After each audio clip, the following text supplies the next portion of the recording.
Hello, my little dears. Tonight, we travel to a time of magic and misfortune to meet a girl named Cinderella. Once upon a time, there was a beautiful, gentle girl named Cinderella. Sadly, her sweet mother passed away, and her father married a cold, unkind woman who had two equally mean daughters. When her father was gone, Cinderella's stepmother and stepsisters made her their servant. They called her Cinderella because she was always covered in cinders from sleeping by the fireplace.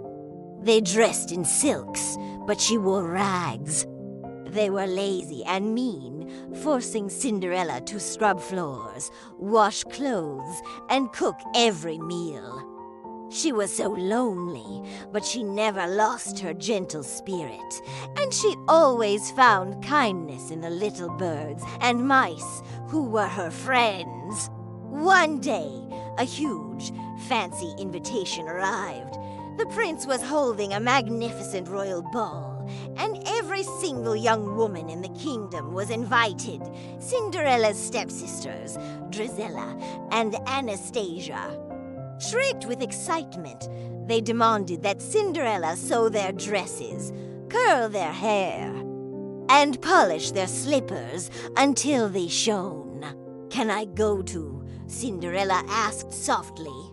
The stepmother laughed, a cold, hard sound.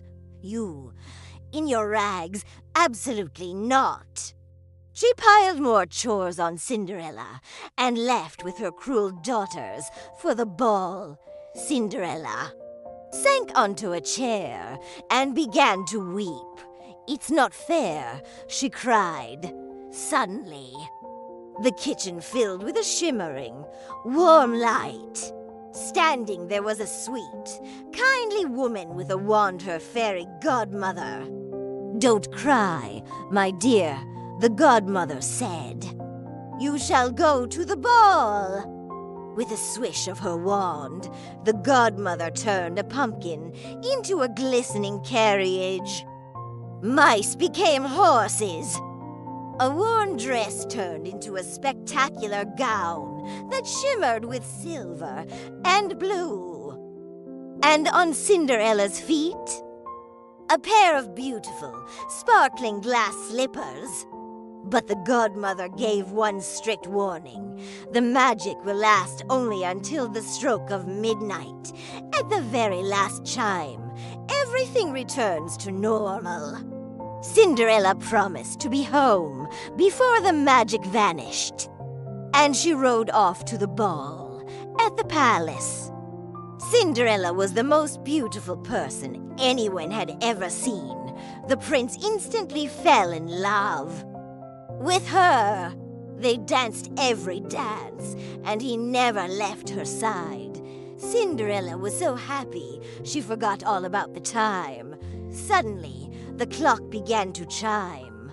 1, 2, 3. Midnight, Cinderella remembered. She cried, "I must go!" She ran from the ballroom, racing down the steps. In her haste, one of her beautiful glass slippers slipped right off her foot. She couldn't stop.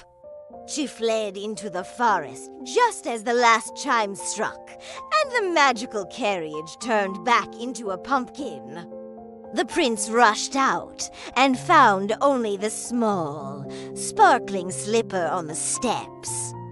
He vowed to find the mysterious princess who had stolen his heart.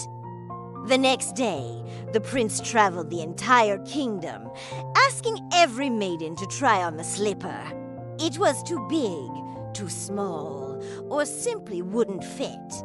Finally, he arrived at Cinderella's house. Drizella and Anastasia squeezed and pushed, but their feet were too clumsy and big. Then the prince noticed Cinderella peeking from the shadows. She stepped forward and gently slipped her foot into the glass slipper. It fit perfectly. Cinderella pulled the matching slipper from her apron pocket.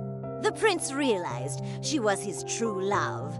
They were married shortly after, and Cinderella finally escaped her cruel family to live happily ever after. Now, close your eyes, my dears, and dream of lost slippers and happy endings.